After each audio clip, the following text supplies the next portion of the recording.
Welcome to my Chaitanya Priya's kitchen. Cooking made simple, flavours made special. ఈరోజు సీజన్లో దొరికే వాక్కాయతోటి వాక్కాయ పప్పుని చాలా టేస్టీగా ప్రిపేర్ చేసేద్దామా. ఇలా వాక్కాయలు మనకు సీజన్లో దొరికినప్పుడు తీసుకుంటే చాలా హెల్త్ బెనిఫిట్స్ ఎక్కువగా ఉంటాయి. సీజనల్ వెజిటేబుల్స్, సీజనల్ ఫ్రూట్స్ ఎప్పుడైనా మనకు చాలా బెనిఫిట్స్ని ఇస్తాయి. సి విటమిన్ చాలా ఎక్కువగా ఉంటుంది ఇందులో. ముందుగా దీనికి ఒక కప్పు కందిపప్పును తీసుకొని నానబెట్టుకొని పసుపు వేసి బాయిల్ చేయడానికి పెట్టేస్తున్నాను. ఇలా కుండలో చేసే టైం లేకపోతే డైరెక్ట్గా ప్రెషర్ కుక్కర్లో కూడా పెట్టేసుకోవచ్చు. చూడండి, వాక్కాయలు పింకిష్ కలర్లో ఎంత బాగున్నాయి కదా చూడ్డానికే. చాలా టేస్ట్ కూడా బాగుంటుంది పప్పులోకి కానీ లేదా పచ్చడికైనా సరే. ఇలా వాక్కాయని కట్ చేసిన తర్వాత అందులో సీడ్ ఉంటుంది. జస్ట్ కేర్ఫుల్గా సీడ్ వరకు మాత్రం రిమూవ్ చేసేసుకుంటే సరిపోతుంది.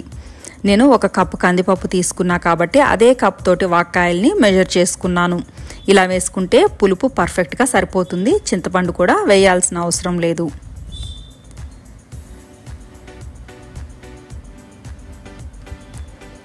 ఇలా ఒకదాని తర్వాత ఒకటి గింజలు తీసేసి పక్కన పెట్టేసుకోవాలి.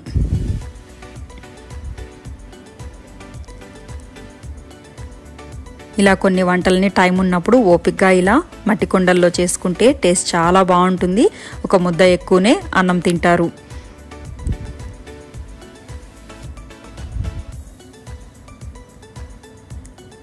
కందిపప్పు ఒక 70% కుక్ అయిన తర్వాత పచ్చిమిర్చి, టమాటాలు మాత్రం వేసి కాస్త ఉడికే వరకు బాయిల్ చేసుకోవాలి.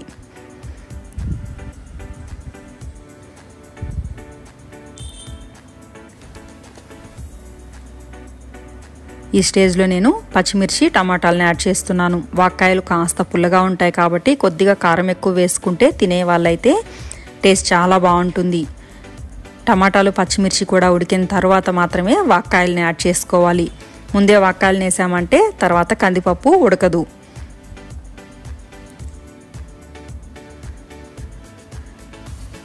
చూడండి, ఇలా పప్పు మెత్తపడే వరకు వాక్కాయలని వేసేసుకొని ఉడికించేసుకోవాలి.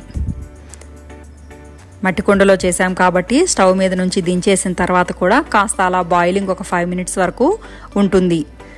సాల్ట్ వేసేసుకొని ఇలా మెదిపేసుకున్నామంటే పప్పు రెడీ అయిపోతుంది.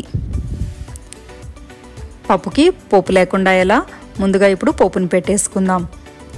స్టవ్ ఆన్ చేసుకొని ఒక కడాయి పెట్టేసుకొని గీ లేదా ఆయిల్ వేసేసుకొని ఆవాలు, జీలకర్ర, కాస్త మినపప్పు, ఎండుమిర్చి వేసేసుకోవాలి.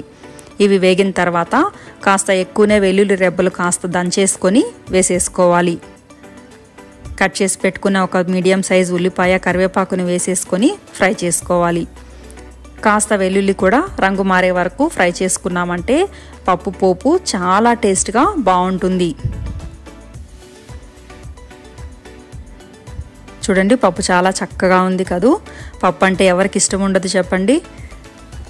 ఇలా పోపును వేసేసుకొని వేడి అన్నంలోకి సర్వ్ చేసేసుకున్నామంటే ఒక పప్పడు పెట్టేసుకొని కూడా చాలా ఇష్టంగా తినేస్తారు ఎవరైనా. తప్పకుండా ట్రై చేసి ఎలా ఉందో కామెంట్ చేయండి.